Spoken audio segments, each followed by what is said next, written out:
বাবা, বিষয়টা তো শুধু তত্ত্ব নয়, এটা জাস্ট একটা রিচুয়াল। সমুদাকে, দিদিকে, রানী, রেশমি, ওদের বাড়ির সবাইকে আমাদের তো কিছু না কিছু জামা কাপড় দেওয়া উচিত। তাই মা বলছিল। তুই মারলি কেন ওকে? আমি কোনো কথা বলেছি? বলছি না তো। বাড়িতে যখন বাবা মা কথা বলে তখন যে কথা বলতে নাই সেটা জানিস না? নাকি বিলেতে থেকে সেই সব ভুলে গেছিস? খোদা, মাথা গরম করিস না। খেয়ে খেয়ে খাওয়ার সময় মাথা গরম করতে না।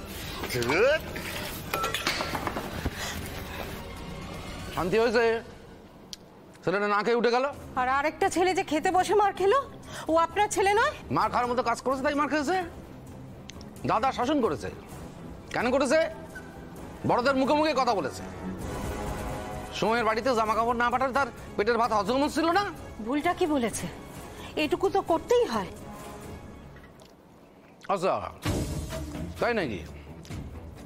তো তাদের যদি জামা কাপড় দিতে হয় বলো এই বাড়িতে আসতে। কি বছর রায়বাড়ি থেকে তো জামা কাপড় দেওয়া হয়। গায়ের লোকজন লাইন দিয়ে এসে জামা কাপড় নেয় আর নিয়ে রায় সাহেবের নামে জয়ধ্বনি দেয়। সোম তোর বোনদের নিয়ে এসে এর আগে অনেকবার। তার যদি মানে না লাগে তাহলে বলো বোনদের নিয়ে এসে জামা কাপড় নিয়ে যেতে। সন্ধি পুজোর পরে আমি দেবো।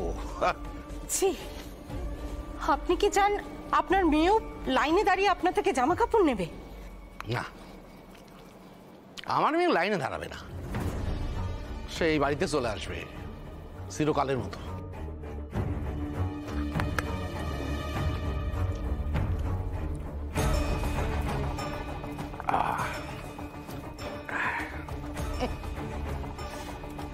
লাইনে দাঁড়াবে। আমরা তো এখান দিয়ে যাচ্ছিলাম, কিন্তু তোরা এখানে কি হয়েছে তোদের? আর বলো না কাকিমা, আমরা এখানটা ফুচকা খাচ্ছিলাম আর ওই গুন্ডা ছেলেগুলো আমাদের সাথে অসভ্যতামি করে। সে কি? হ্যাঁ,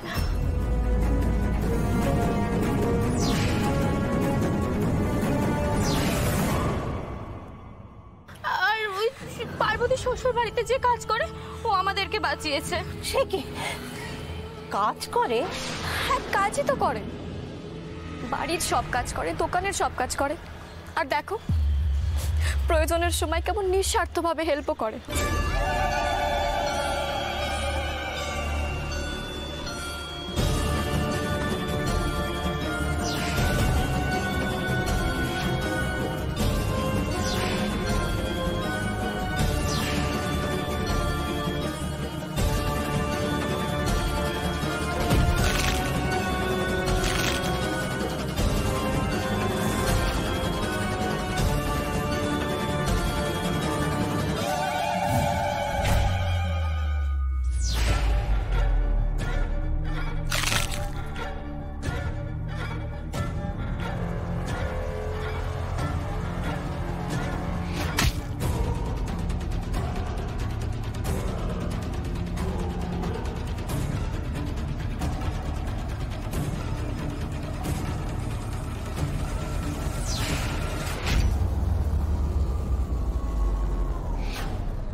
মানে রকিমা, ওরা না এমনি বুঝতে না পারে। একদম চুপ কর সোম।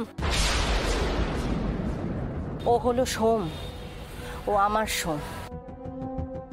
ওর নাম সোমেশ্বর দত্ত।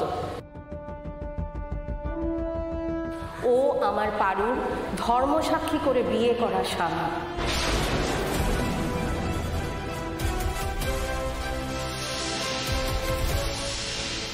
ভুবনপুরের প্রেসিডেন্ট,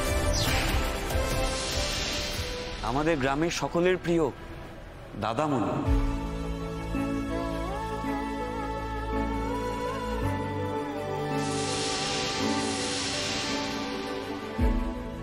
আপনি মানে তুমি আমাদের জন্য আজ যা করলে, হয়তো নিজের মায়ের পেটে দাদা থাকলেও নিজের জীবন বাজি রেখে আমাদেরকে বাঁচাতো না। ধন্যবাদ সন্ধ্যা। আমি তো আমার দাদা।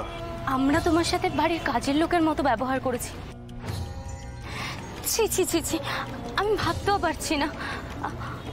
আমাদের ক্ষমা করে দিও তুমি। কি বলছো বলো তো? এদিকে দাদা বলছো, এদিকে দাদা বলে ক্ষমা চাইছো। আরে বাবা, আমার তো নিজের 4-4টে বোন আছে নাকি? আর তোমরা আমার বোনেদের থেকে কিছু কম?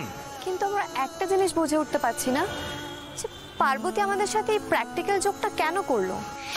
না, পার্বতী ঠিকই করেছে। আর কি করতো বলো?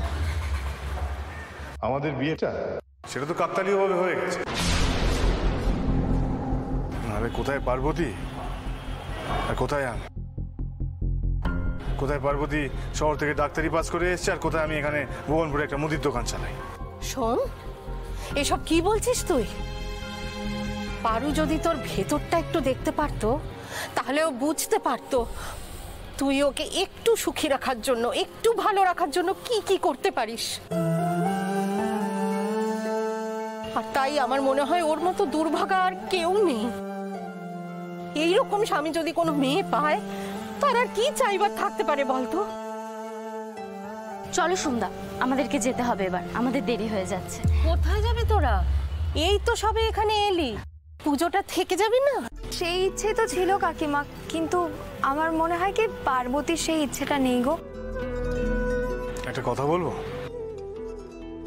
আমি বলছি, তোমাদের দাদা বলছে তোমরা থেকে যাও। আরে বাবা, তোমরা তো ভুবনপুর ঘুরতে এসেছিলে, এই গ্রাম পুরো ঘুরে দেখতে এসেছিলে, মা ভুবনেশ্বরীকে দর্শন করতে এসেছিলে। তাকে তো এখনো দর্শন করা হয়নি। তাকে দর্শন করো, ভুবনপুর ঘোরো, তারপরে এখান থেকে যাবে। আর তোমরা যদি এখনই এইভাবে চলে যাও, তাহলে গায়ের অমঙ্গল হবে না?